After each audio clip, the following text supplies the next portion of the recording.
Hi, and welcome back to Kace Mobile Notary's channel. I hope everybody's been doing well. I'm just going to jump right in. Listen, have you ever been asked to notarize a land patent? Look, if you haven't, you're not alone. Most notaries have not been asked to notarize a land patent, but this is a powerful legal tool in real estate. And if you know what to do or what you should do, this could set you apart as a notary. And that's what we want to do. Always set ourselves apart, right? So what we're going to do today is we're going to break down what a land patent is, why they matter, and whether you need to notarize any type of documents related to this. So my name is Celine. I'm a notary. I've been a notary since 2006. And on this channel, we help you level up your learning so you can level up your life. So what is a land patent? So a land patent is the original document issued by the government granting ownership of public land to an individual or entity. So this is issued by the federal government, a land patent. So this traced back to the Homestead Act and early land grants. Unlike traditional deeds, a land patent establishes ownership directly from the federal government. Okay, so that's key. A land patent comes directly from the federal government. Okay, so do land patent needs to be notarized? So I already gave that away. I already said no, it doesn't need to be notarized. All right, so original land patents, the original ones from the federal government, do not need to be notarized. They don't require notarization if it came from the federal government, but there are some instances where it possibly could be notarized if you have any transfers or updates to the land patent.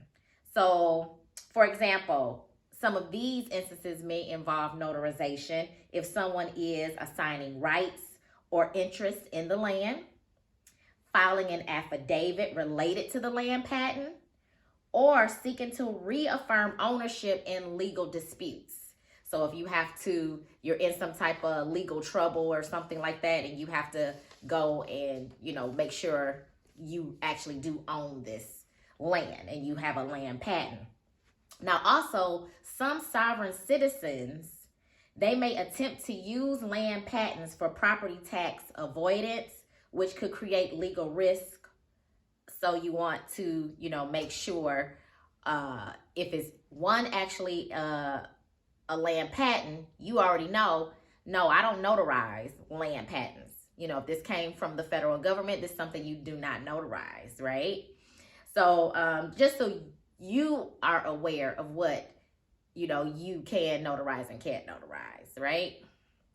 So why should notaries know about land patents, okay? So real estate transactions, for one, some property transfers involve referencing historic land patents. Okay, so you just want to be aware. You don't have to know everything all about it, but just be aware, right?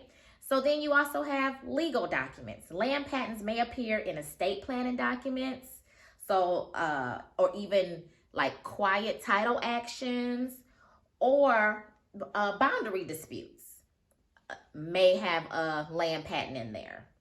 So fraud prevention also, this is another reason why you should care. Understanding land patents can help notaries avoid inadvertently notarizing fraudulent claims. So if you already know about a land patent, there's only a few instances where you might need to notarize something regarding a land patent if there's a transfer, for an example, and some of the ones that we talked about earlier. So, and then specialized notarization opportunities. So attorneys and landowners may need notarizations for like affidavits, declarations, related to land patents, things like that, okay? So what are some of our notary best practices regarding this? So if this comes up, which it doesn't come up very often, but this is a what if, right? So you want to verify the document type, right? Ensure you understand whether the document is an original or is it just a related legal document? Okay. You want to check your state laws also. So depending on where you are, some states have specific rules regarding land patents and everything like that. So check your state laws always. And then also you have to be aware of sovereign citizens claims. If a client is attempting to use a land patent in a legal argument or something, you just want to make sure and, maybe exercise a little bit of caution depending on what the situation is, okay? And know when to decline something. You don't have to notarize every document. You can always decline it. So if it appears where you're not understanding what's really going on, which we don't necessarily have to understand per se, but your rules regarding what you're supposed to do as a notary. So if you have to decline it, you can decline the job if you need to. Okay, so we're gonna wrap this up like I normally do here. I'm going to give you a couple key takeaways regarding what we just discussed regarding land patents. So land patents are historic, but still sometimes relevant in modern real estate law. Okay. Notaries, you don't notarize the original one. So the original land patent came from the federal government. Okay. And understanding land patents can prevent notaries from making any kind of mistakes. So that's one reason why I'm bringing this to you, so you can have it in the back of your mind. If you get somebody that says, hey, I have a land patent, you're going to ask them, oh, is this the original? Right? So you find out if it's the original, then hey, that's something I don't notarize, right? It doesn't even need to be notarized, okay? So I want to meet you in the comments below. Let me know if you've ever been asked to notarize a land patent, okay? What was your experience in the comments? Did you already know about this? Let me know. I would love to hear what you got to say regarding land patents. So always on this channel, I want to bring you different things about the laws, out of the box type content. That's what I strive to do. So I want to thank you for joining me again today, and we'll see you in the next video. Thank you. Bye.